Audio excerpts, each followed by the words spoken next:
જગ્યાએ પાણીનો ભરાવો થયો છે। બોપલમાં જળ ભરાવની સ્થિતિ વચ્ચે મેયરે મુલાકાત લીધી અને સ્થિતિનો તાગ મેળવવા મેયર પહોંચતા લોકોએ ઘેરાવ કર્યો। લોકોએ પીવાનું પાણી ન હોવાની મેયરને ફરિયાદ કરી છે। તાત્કાલિક પાણીનો નિકાલ કરવાની પણ માંગ કરવામાં આવી છે।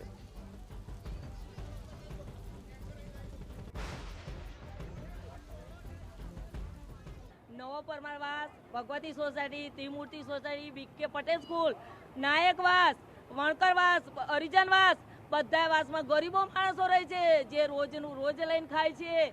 એમને એટલો પ્રોબ્લેમ છે કે 3 દિવસથી એમના ઘરમાં અનાજ, પાણી, શાકભાજી કંઈ નહીં અને બંગલામાં કામ કરીને ઘઉં ચોખા એકઠા કર્યા હતા। એ પાણીમાં તહાર થઈ ગયા છે। લોકોના ઘરમાંથી કબાટો લાવીને ઘરમાં મેક્યા હતા, એ તહાર થઈ ગયા છે। અમારી સામે કોઈ આવતું નહોતું।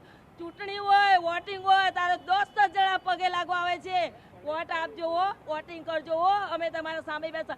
આજે અમે લોકો એમને પગે લાગીએ છીએ કે તમે લોકો અમે તમને પગે લાગીએ, અમારી વારે આવો, અમારી સામે જોવો, અમે પાણીમાં તરીએ છીએ। 3 દિવસ પહેલા અમદાવાદમાં ખાબકેલા વરસાદે વિનાશ વેર્યો। હજુ અનેક વિસ્તારો પાણીમાં છે અને સ્થિતિનો તાગ મેળવવા માટે મેયર પોતે જ બોપલ વિસ્તારમાં પહોંચ્યા હતા। પરિસ્થિતિનું નિરીક્ષણ કર્યું। મોટી સંખ્યામાં સ્થાનિકોએ મેયરનો ઘેરાવ કર્યો અને પોતાની મુશ્કેલી ઠાલવી। તાત્કાલિક પાણીનો નિકાલ સહિતની સમસ્યાઓ મામલે રોષ ઠાલવ્યો છે। પ્રજાના આક્રોશ બાદ હિતેશ બારોટે નિવેદન આપ્યું। અમારી ટીમ કામે લાગી છે અને પાણી નીકળી જશે તેવું મેયરે કહ્યું।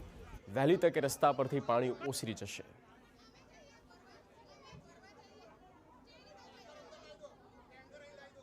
આપણે કામગીરી આપણે બધા જોઈ શકો છો। આખા વિસ્તારમાંથી પાણી નીકળી ગયું। જે ઉડાણવાળી સોસાયટીઓ છે ત્યાં જ પાણી છે અને તાત્કાલિક ધોરણે અત્યારે આ જ રોડ ઉપર મશીન મૂક્યા છે અને આગળ મેઇન રોડ ઉપર પણ મશીનો મૂક્યા છે। કુલ 15 પંપી આપણા ચાલુ છે અને તાત્કાલિક પાણી નીકાળવાની કામગીરી ચાલુ છે। બોપલમાં જળ ભરાવની સ્થિતિ બાદ મેયર એક્શનમાં। બોપલ તળાવમાં નવનિર્મિત પમ્પિંગ સ્ટેશન શરૂ કરાયું। કામગીરી બાકી હોવા છતાં પમ્પિંગ સ્ટેશન ચાલુ કર્યું। મેયર પોતે પાણી કાઢવાના કામમાં લાગ્યા। જળભરાવ વચ્ચે મેયરે જાતે જ પંપ શરૂ કર્યો।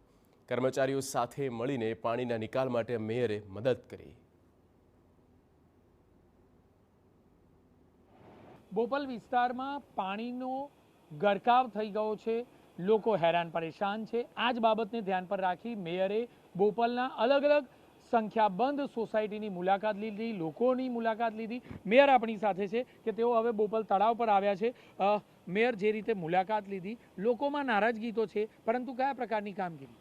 જે રીતે આપ કામગીરી જોઈ રહ્યા છો છેલ્લા 4 દિવસથી જે સ્થિતિ છે અને સ્થિતિની અંદર કોર્પોરેશનની ટીમ કામ કરી રહી છે અને આ તળાવ ઉપર આપણે એટલા માટે આવ્યા છીએ કે આ તળાવની અંદર 1,20,000 લીટરના 1 કલાકે જે પાણી કાઢી શકે એવા ક્ષમતાવાળા પંપ 3 પંપ મૂક્યા છે।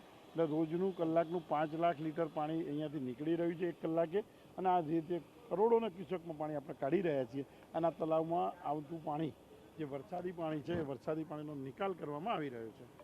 જે આ પંપ છે તે પંપનું હજી ઇનોગ્રેશન પણ થયું નથી અને શરૂ કરી દેવામાં આવ્યા છે। શું કારણ? આ બંને પંપ આપણે હજુ તો ઇનોગ્રેશન સ્ટેજ બાકી છે। તાત્કાલિક ધોરણે જે દિવસે પરમ દિવસે વરસાદ આવ્યો અને વરસાદના કારણે તાત્કાલિક ઇલેક્ટ્રિક ફિટિંગ કરી તાત્કાલિક આ પંપો ચાલુ કરવામાં આવે છે જેથી કરીને મુશ્કેલીનો સામનો કરતી જનતાની વચ્ચેથી પાણીનો નિકાલ કરી શકે। આ વરસાદી પાણી માટેનો સંપ બનાવ્યો છે। આ 6.5 લાખ લીટરનો સંપ છે। વરસાદી પાણી તળાવમાં આવે છે, તળાવમાંથી કૂવામાં આવે અને કૂવામાંથી આપણે કેનાલ સુધી પહોંચાડી છે।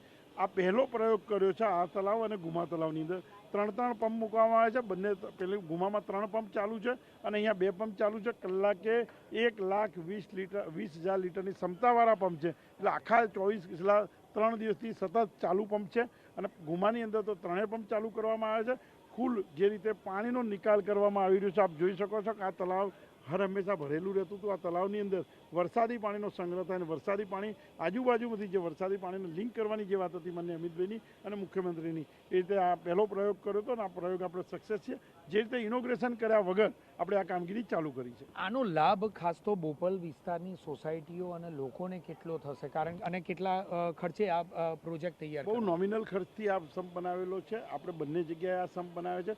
બોપલ, ગુમા અને સિલજનો રિંગ રોડનો આ બાજુનો ભાગ જે કેનાલવાળો રોડ છે એ કેનાલવાળા રોડથી બધી જ સોસાયટીના કેનાલની પેલું બાજુ જોશો ક્યાંય પાણી નથી. જ્યાં સૌથી વધુ પાણી હોવું જોઈએ એ વિસ્તારનું પાણી નહીં. જ્યારે અંડરપાસ બની રહ્યો છે ડીપીએસનું અંડરપાસથી તળાવમાં પાણી આવી રહ્યું છે. તળાવનું પાણીનો આ ગરકાવ ઝડપથી નિકાલ કરવામાં આવી રહ્યો છે. તેના કારણે આજુબાજુની દરેક સોસાયટીનું પાણીનો નિકાલ થશે.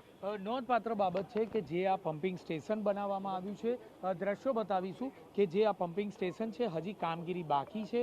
કોઈ પણ પ્રકારે ઇનોગ્રેશન થઈ શકે તેવી કન્ડિશન ન હોવા છતાં વધુમાં વધુ લોકોને પાણી જે વરસાદી પાણી છે તેના નિકાલમાંથી રાહત મળે તે આશય સાથે આ પમ્પિંગ સ્ટેશન શરૂ કરી દેવામાં આવ્યું છે, જેથી કરીને બોપલના આજુબાજુના જે વિસ્તારો છે, તળાવની આજુબાજુના વિસ્તારો છે, તેમાંથી વહેલી તકે પાણીનો નિકાલ થાય. કેમેરામેન નિલેશ વગોરા સાથે જિગ્નેશ પટેલ, TV9 અમદાવાદ. તો દાદરા